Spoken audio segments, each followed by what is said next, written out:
welcome once again to another episode of SLMA Radio.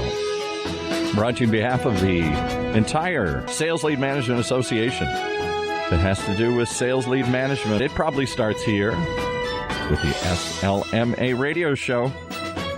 And the man who's put it all together keeps it alive and growing all the time. But he's not wearing his special Reagan hat today, so I don't know. Maybe he's not feeling it, but Jim Overmeyer. Hey, Jim. Hey, Sidekick. We've been at this 11 years. We've had 528 episodes, 112,606 listeners. And this week, the show is also available through Alexa. Wow. Anybody who has an Alexa app simply has to choose skill, go up in the app, choose skill and games, search for SLMA, and go ahead and choose SLMA Radio, and they can listen to it anytime that they feel like. Isn't that great? Isn't social media wonderful? Well, I appreciate that you have your device in the room there, and it started talking to you the minute you said her name. Yeah. Did you hear that in the background? Yeah, exactly.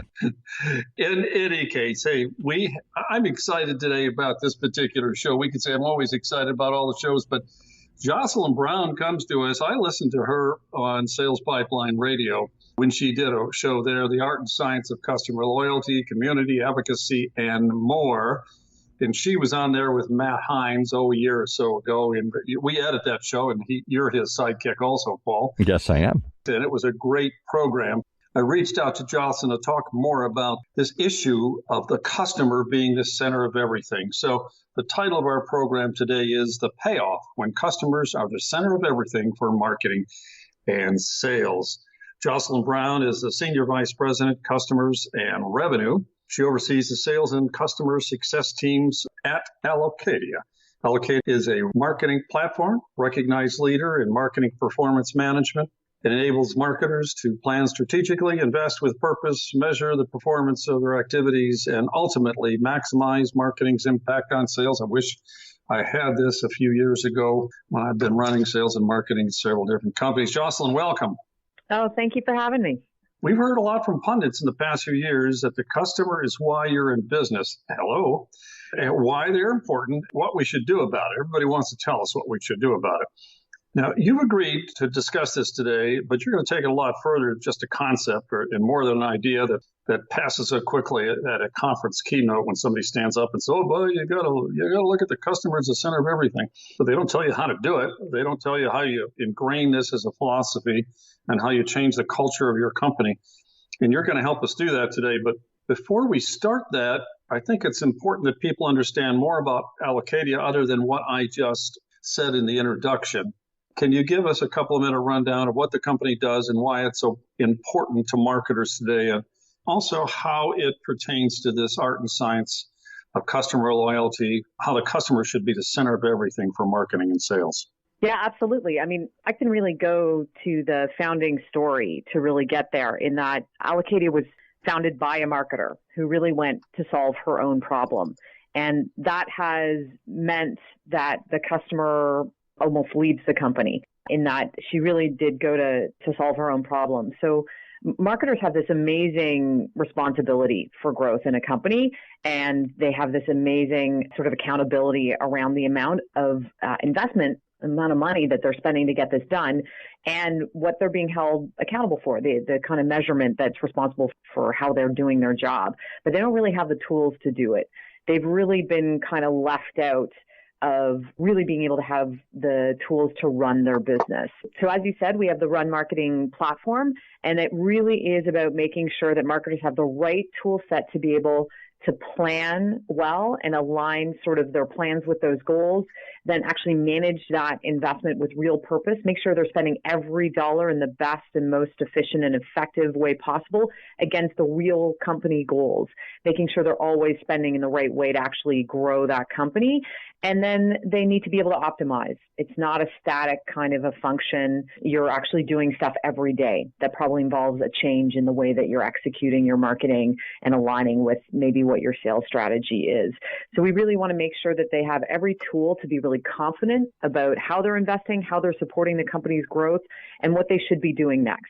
We need to make sure that they really have all the information available, that they can make those big bets, those big decisions to actually fulfill that growth mandate that they've been given. I need something besides a CRM system? Yeah. Yeah, exactly. There is a world outside of just the CRM system, and marketing is becoming an insanely complex job with tons of specialization in it. So just to get everybody talking the same language and doing the same stuff is a feat unto itself. So we're really there to help that CMO and that marketing leadership get everybody rowing in the same direction, and then give every individual marketer real confidence in what they're doing and that they're doing the right thing all the time. And for us, that's a real mission. And how the customer really ends up at the center of that is that we believe so strongly that those marketers have an important job, and we want to make sure they can do it in the best and most efficient and effective way possible. And that really comes right from the very beginning of the company, where somebody who had that problem, being our CEO, Christine Stewart, went to go and solve it. So right from the beginning, I feel very fortunate coming in as a customer leader sort of later in the game of this company, that it was already really there. They built the product for the customer. They listened to the customer. Everything they're doing is in service of the customer, and they really know, or we really know and understand that customer, and an immense amount of empathy. And for me, that's such a gift, and also just a bit obvious. There's sort of no point in having a company if you can't serve somebody. So really what we're doing is trying to make sure we're serving that audience, those marketers, in the best way that we possibly can. And that's not just our tool. That's also the way that we organize around them. That's the way we talk to them. That's the way we help them in their careers. How many people does the company have? We're about 120 people. Very good. Very good. The question is, how do we get beyond the pablum sitting at conferences and get into actual integration of this attitude? Chris Beal talked about this in a brand new podcast that he's got on Wednesdays on our channel, the Funnel Radio channel. And he talked about it also, how people just create, somebody in a vacuum somebody wants this product, and they get 5 people and they say, well, yeah, I'd buy it. Okay, let's take it to market. So they get millions of dollars. They hire people and they go to market, and they find out nobody wants to buy it. This kind of comes back to, how do you make the customer the center of everything for sales and marketing? Is that a culture change? What is it? How do you do it? How does somebody take it and make it a reality? Yeah, I do think it is a real culture piece, and I do think it largely comes from the top. Companies are complex ecosystems. Everybody's got their role to play. So there needs to be a unifying place. The great thing about sort of marketing and that go-to-market motion of selling is that nothing is better for that than a story, than a really good story. And there's no better story than one that has a hero.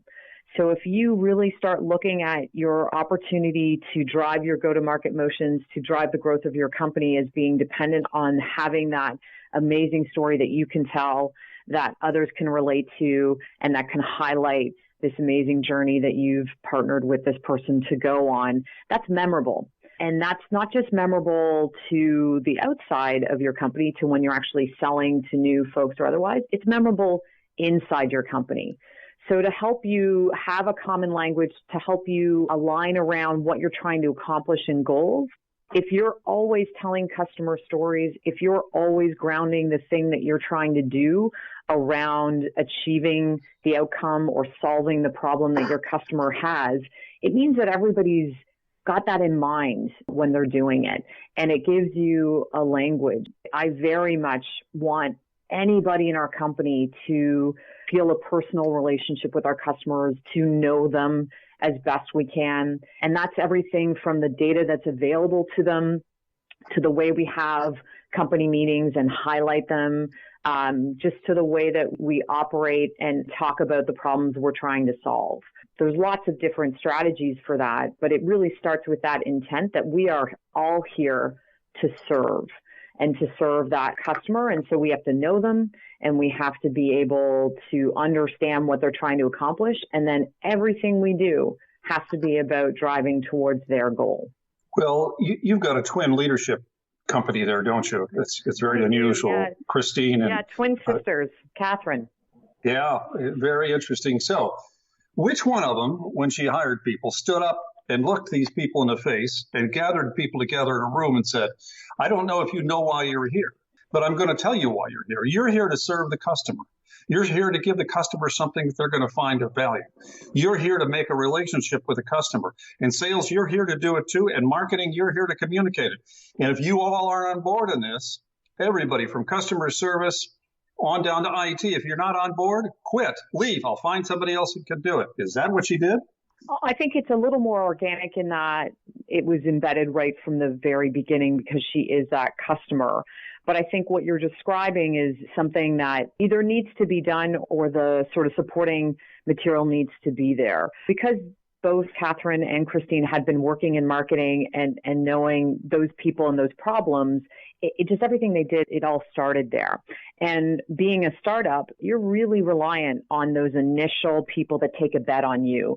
So you stay close to them if you're smart. You need to continue to invest in the relationship you have with especially those early folks that take a gamble on you. And they've really just never lost that mentality. So there's a little bit of leading by example in that the way that they talk about our company and our tool always leads with the story of how it was founded and those companies and those people really even that took early bets.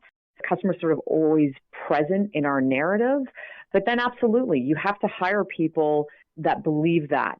And I think at this point, our company almost kind of as an organism rejects those that don't, because you'd have a hard time really getting everybody to rally around you if they can't understand what you're trying to do. And if you can't articulate it in the way that it will help a customer, it just doesn't really resonate. It is about the team you build around you.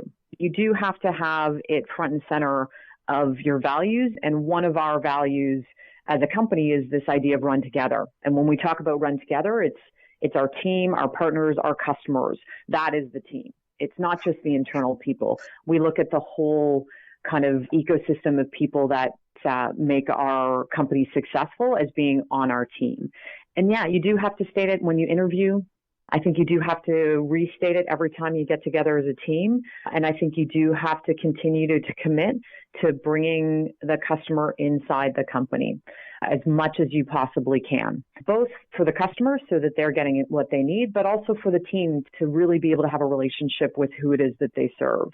There's certainly lots of strategies that have to come from the top, but it does grow organically if you repeat it, if you put it at the center of your values, and then if you operationalize it. I want everybody to know our customers, so I make as much data available about them as I can. Where are they on their journey? What are they trying to accomplish? How long have we known them? All those pieces of context that create a more complete picture than just a logo on a wall. I wrote down keywords: story, hero, language, personal relationships, and run together. We've been speaking with Jocelyn Brown, the Senior Vice President of Customers and Revenue at Allocadia. She's been tackling the subject, the payoff, when customers are the center of everything for marketing and sales. When we come back in just a moment, we're going to tackle it a little deeper, and I'm going to ask Jocelyn, she doesn't know this, but I'm going to ask her if she's got some stories to tell us on how she's helped customers implement this same philosophy. Paul, over to you. And just a quick break to let you know that there is a way to help today. If there's a program, as we're talking about here, Allocadia's Marketing Performance Management Platform. It enables marketers like you to drive greater performance, increase ROI, and improve alignment with corporate goals. Companies like Microsoft, GE Healthcare, Charles Schwab, and many others use Allocadia to save up to 40% of the time spent on budgeting and planning, as well as double their pipeline to spend ratio. That sounds appealing to you. You can learn all about it at allocadia.com, just like it sounds, ALLOCADIA.com, allocadia.com. All right, let's see what other things we can pick up here. I'm ready with my pen and paper. When you stop and think about that, Paul, what you just read off is really interesting. Allocadia says it can save up to 40% of the time spent on budgeting and planning, as well as double the pipeline to spend ratio. And it's probably chump change to have a program like this compared to the return on investment. I'm just so enthused about what this company is doing. And I know they've got competitors, but I think they're the leader in the field. Jocelyn, let's get back to our subject about the payoff when customers are the center of everything for marketing and sales. Can you give us some stories, some ideas on how this can come about in other companies or maybe your own customers? Yeah, happy to. I think there's a lot of sort of talk as well in our industry around sort of advocacy, and that the buying has changed. The way that people buy has changed. They have so much more information by the time they come to you. They are so much more influenced by their peers than necessarily a sales rep.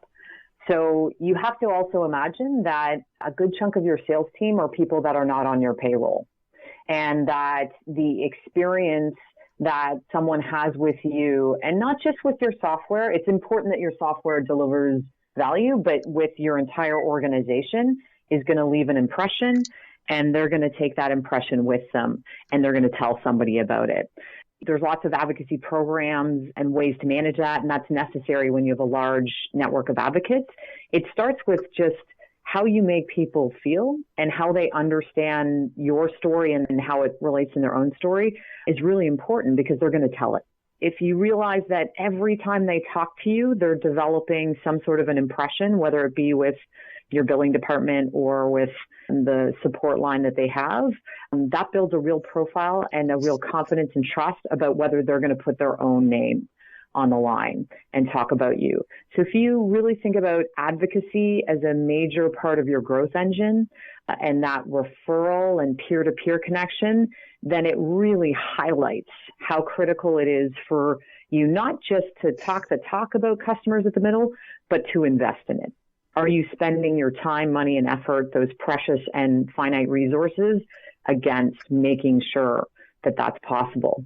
So when you do a marketing plan or a strategy plan, you have to actually articulate that you are going to spend money and actually start spending a percentage of your budget on that, and acknowledge that that is part of how you grow.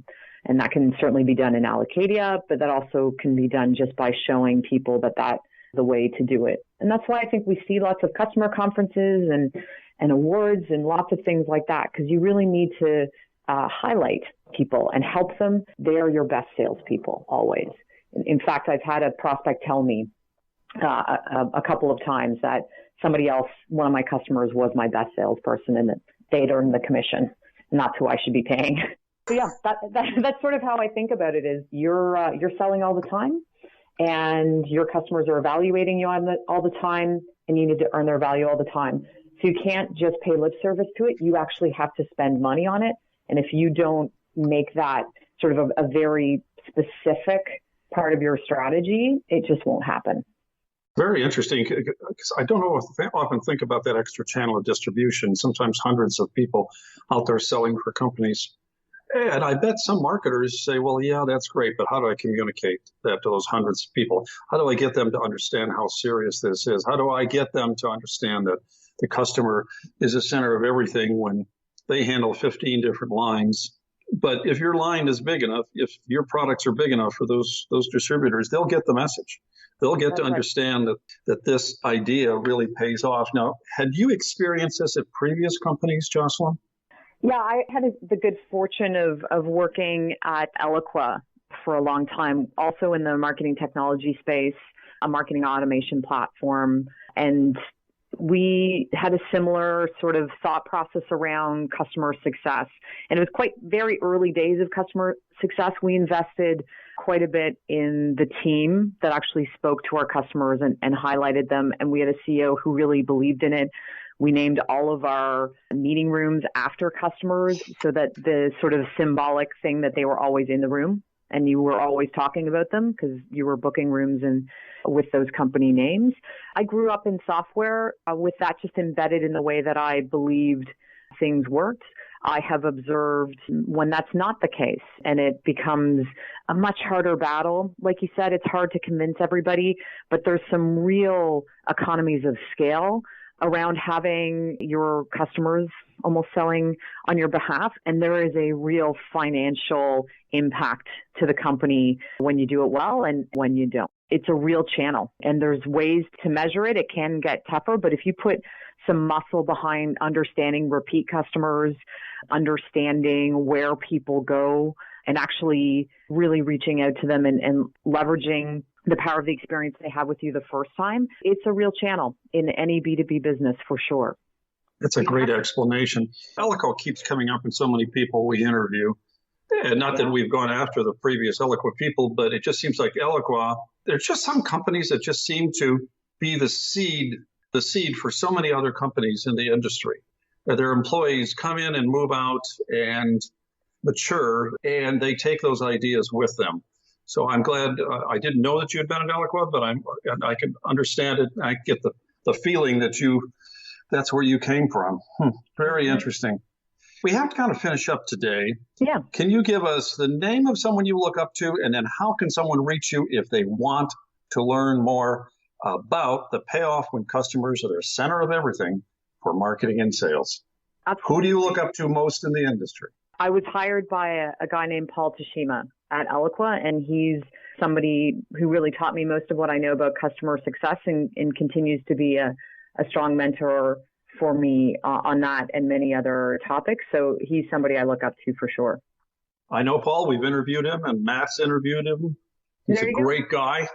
He gives. I know that. He does. How can someone reach you, Jocelyn? I'm very happy to have people reach out on LinkedIn.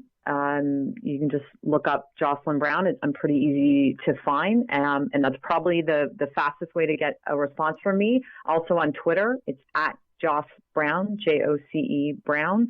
I'm pretty active there as well. That is great. Thank you very much today for the time that you've taken from your valuable schedule to tackle this subject. Look forward to having you on the program again. And yours program will be available on Alexa. Oh, did I say that too loud? Alexa in the next 3 or 4 days as the most recent episode. Paul's smiling because he's saying, put that thing away and shut it off. Oh, well. Jocelyn Brown, thank you very much. Thank you for having me. Such a pleasure.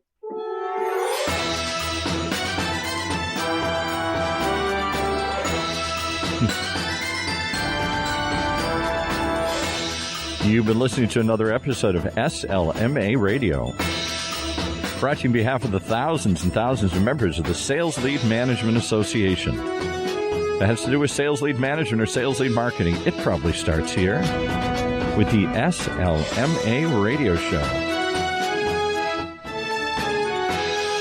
Part of the ever-growing number of business shows on the Funnel Radio channel for at-work listeners like you.